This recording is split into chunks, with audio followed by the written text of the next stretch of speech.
Good morning, good people. It's your homegirl Ish, and I am coming back in a safe space.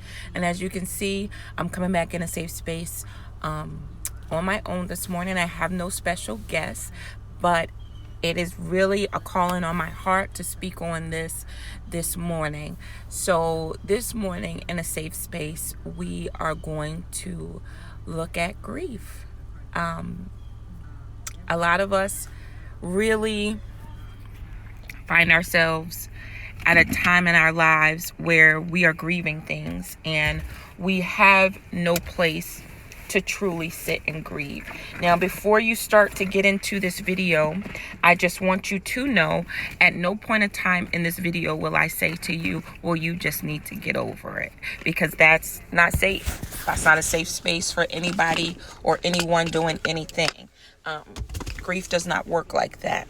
So what I'll do is I'll talk to you about the 7 stages of grief, and then we'll walk through it. So there are actually 7 stages of grief.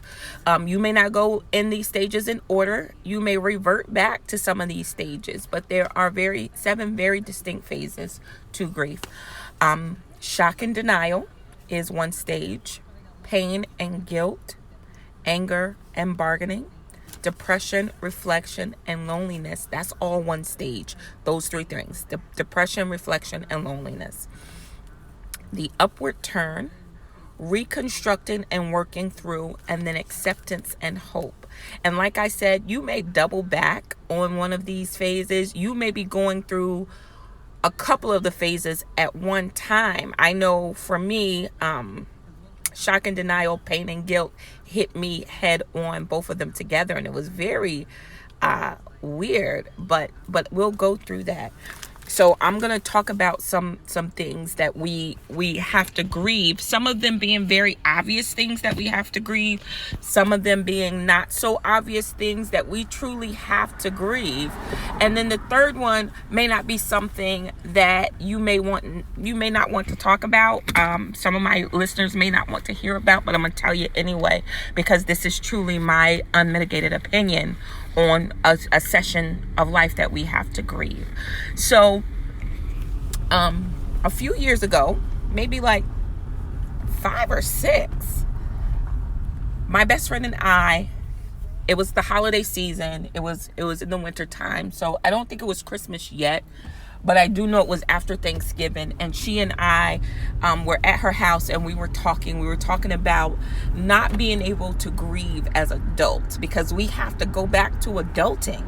So a lot of us have families and things. So when we lose something or someone, instead of us getting that time like we give children to do to actually be able to grieve, we have to go right back into life, because guess what? Bills don't stop. Your responsibilities don't stop. None of that stops. So we don't get that true time to grieve. And I'm sure this conversation came up because, like I said, it was the holiday season, and we had some coquito courtesy of Papa Segura, and it was, shout out to Papa Segura. But she and I sat and we cried that night. We cried about the loss of my mother. We cried about the loss of her father. We cried about the loss of her grandmother, who was a very special person in my life as well. And it just, that night, when she and I went through that, I was like, dang, we didn't get the opportunity to grieve. We both had children. We both had jobs. So it was like, geez, we didn't get that opportunity to grieve.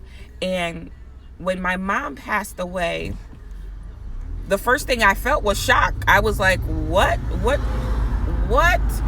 She was sick, but we didn't know the extent of sickness that she was. So she had a heart attack in her sleep and she passed away. So I was very shocked when that happened. And I was also very angry, because in my mind as a young, still before I just turned 30, before young woman, I had a 2-year-old daughter, and my son was 12. I'm like, why would she do this? Like, she had a choice. Like this was really her choice, that this is when she wanted to pass before she even turned 50. Why would she do this? She never got the chance to be the grandmother that she was supposed to be. She certainly was never the mom she was. I was angry. Like, why is this happening? Why? And I kind of, from there, I was already in a depressed state dealing with postpartum. So I kind of was in 3 states at once. I was shocked, then I was angry, but I was already depressed. So it was a very nasty time in my life. And I kind of sat in my mom's depression along with my postpartum for years. And then for a little bit of time, I felt very guilty. And I was not guilty because she passed away. I felt guilty because of the way I treated her when I was younger. And when I lived with her, I was nasty. If you guys, my pastor always says, if you could just take 1 page out of your book, if somebody were just to take a snapshot of your life at any given day, when you're having a bad day, they wouldn't believe you were a Christian.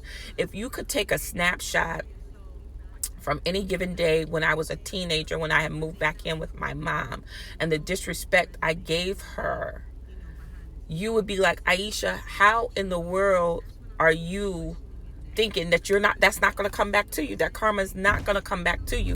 You better get ready for Jay. You better get ready for Adrian, because good Lord, girl. Because what happens with you as a child is what comes back to you as an adult.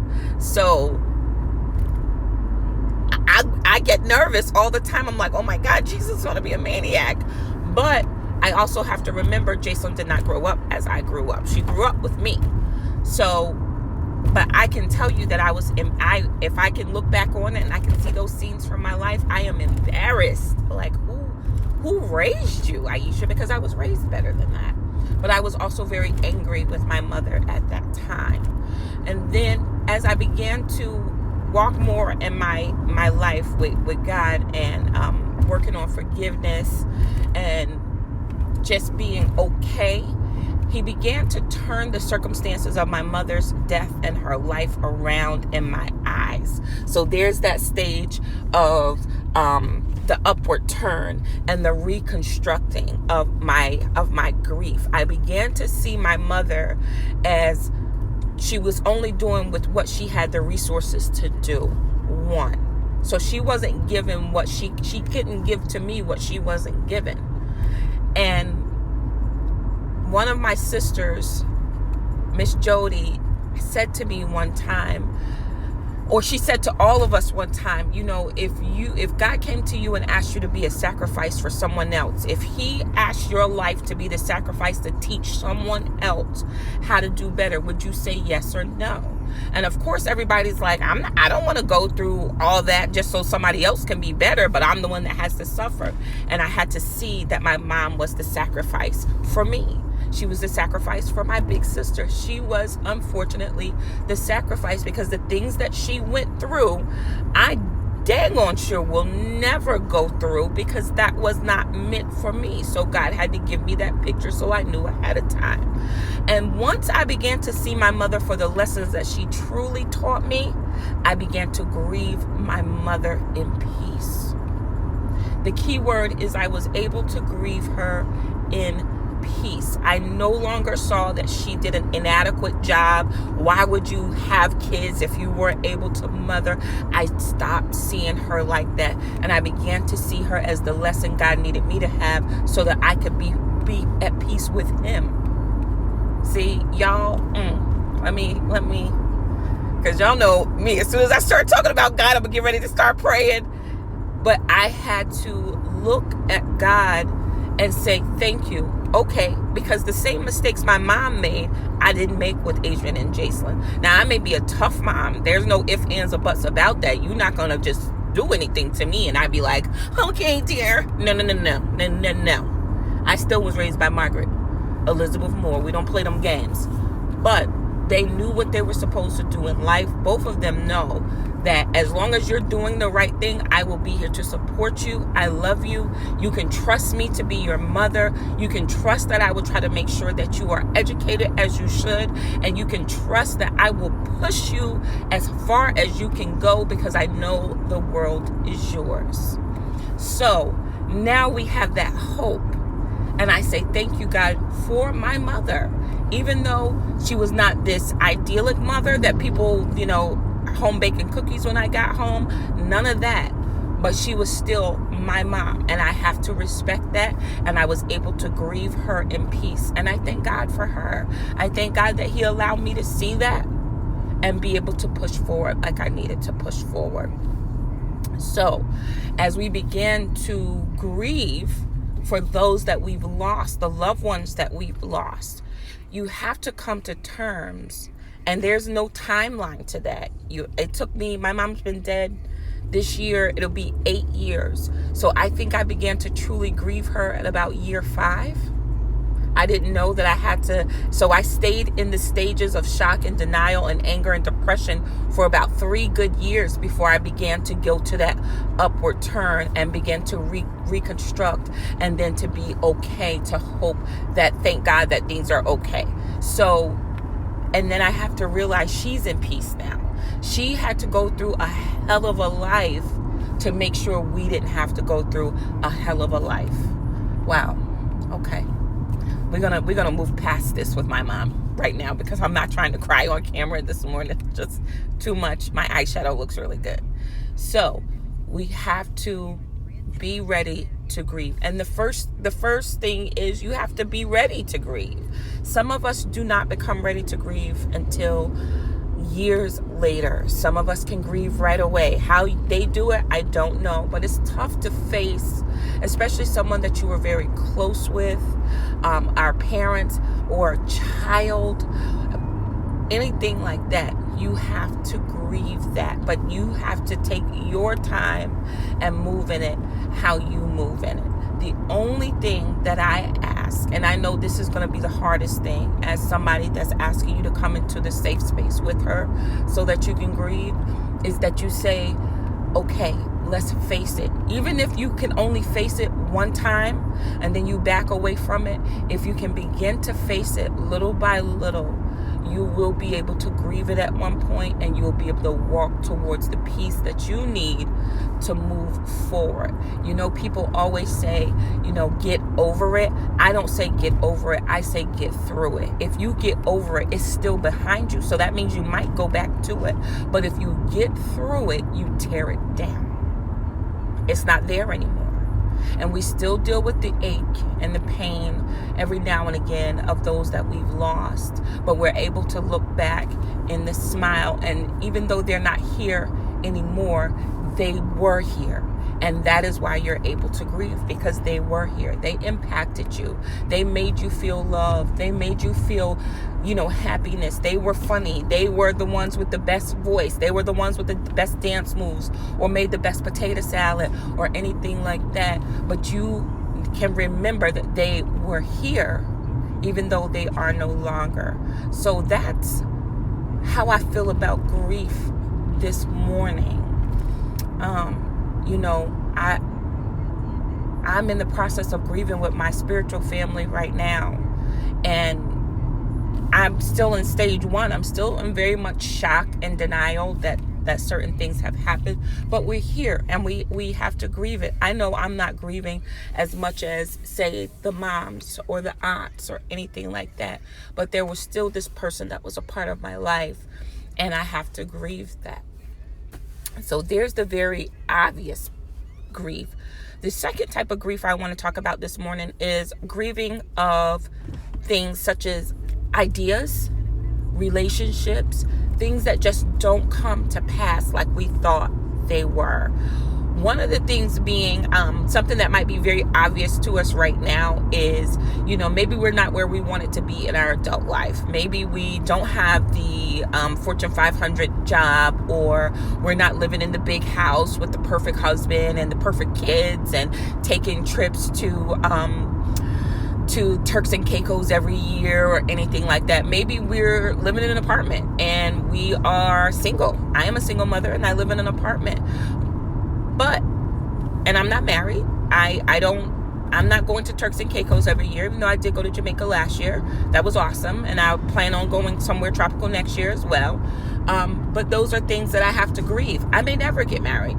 I may never find the perfect guy. Even though I have a guy now, he may not be the perfect guy. He's an awesome guy, but he may not be my spouse. He could just be a great guy that's come along right now that I can have a good time with at this point. No, I'm not a doctor. I don't think I ever wanted to be a doctor. I think I always wanted to be a nurse. But guess what? I don't like bodily fluids. So my nursing life would have been short-lived. Very short-lived. Because as soon as somebody else threw up, I would have threw up. So I would have been fired that day. So I had to grieve that and say, Aisha, that might not have been your true calling. Your calling may be something completely different. And as I'm walking into 38, even though I have a really good job and I work with really awesome people and things like that, this may not be my calling. But God has also put me in a place where I can see other people that are older than me coming into understanding what their calling is. So I have not given up hope on it. So I've had to grieve certain dreams. And I had to be okay with that. I had to grieve certain relationships. I had to grieve certain ideas that I've had. I've had to grieve all of those things. And I think sometimes we don't realize that's what we need to do with certain things so that we are no longer stuck in that shoulda, coulda, woulda. Like the guy that wanted to play in the NFL and he broke his knee or something. I have no idea about those things. And he no longer can play in the NFL. And nobody wants to be around him because that's all he talks about. Well, I could have been this and I could have been that. Yes, you absolutely could have been those things, but unfortunately, you are not. So it's time now to switch your dream. Now it's time to look at the other dream that may be available for you so that you can grieve this dream and find your sense of peace in this world. So that's another aspect of grief. The death of certain things that you thought were going to make you happy, but because you keep living in those things that are not for you, you are now not happy and you're also not at peace. Peace means more to me than looking like I'm doing great. Peace means the absolute most to me. And the final thing I want to talk to about grief this morning is a new project that's out from the New Yorker. It's called Project 1619. 1619, yes. And so this project, of course, is being come to... People are like, no, why are we doing this? So 1619 marks the first year and month that slaves came to this country. I know a lot of you are going to be like, Aisha, how dare you talk about this morning? I'm going to talk about it. I think as America, we have swept this under the rug. Not just white people, but black people. All people have swept this under the rug for far too long. And at this point, we need to pull it from under the rug, face it, and grieve it.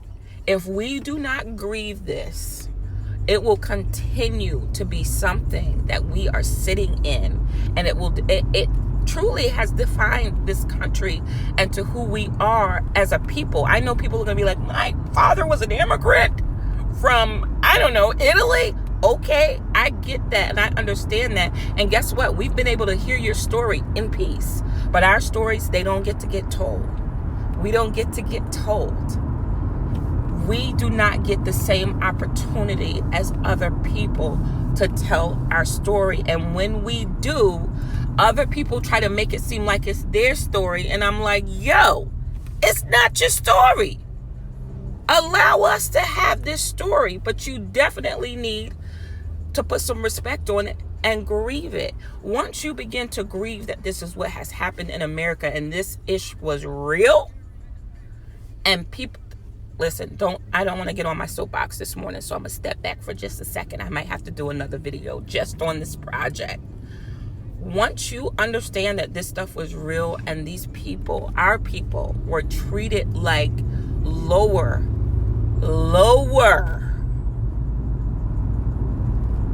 than doo-doo. Let me give you a perfect example. when you start a job, we usually start working in our teens, and then we work up to the age of 65 before we can retire if you do what you're supposed to do. So that gives us roughly 40 plus years in the workforce, at least, right? The average time a person could work as a slave, with the back-breaking work that it was, the sexual assault, the violence, the killing, the maiming of people, the average work life of a slave, especially in the field, was 7 years. 7. Compared to our 40 plus years that we're able to live now. 7. So, and you were a slave from the time you were born until they broke your back and threw you in a hole. So I feel as though a country, this project should not be undermined. It should not be put on the back shelf. It should not be any of those things. It should be looked at. People should be able to look at it and see it and stop playing like it didn't happen, or trying to gloss over it or act like it wasn't that bad. That was so many years ago. Because if you can sit and tell me that happened so many years ago, I don't want to hear SHIT about your family that came here so many years ago, because their story is not even as much as important as our story. If your story is important, our story is important. Period. Your story does not get more than my story in my eyes, because my story is my story. So if you can trace your immigration back to the coast of Sicily, and if I'm telling you it's a coast of Sicily and it's not, just let me live. If you can tell me that, or from Ireland, or from Europe, or from Spain, or whatnot, but you don't want to hear anything about my story, then I don't want to hear your story either. So I do feel as though this is something that we need to look at and grieve. If we as a country can see it, face it, grieve it, we can move past it. That's what grief allows us to do. Okay, so thank you so much, everybody that listened in this morning. I appreciate you. Please like, subscribe, and please subscribe, like, and share at A Safe Space for the Strong. If you are interested in being a guest on my show, please email me at safespaceaew@gmail.com, or you can DM me at Aisha E. White on Facebook, or homegirl_ish on IG. Thank you so much. I appreciate everybody that took this all the way through. I did not mean for it to be 22 minutes long, but look at God. So I love you all. Thank you so much. Have a wonderful Tuesday.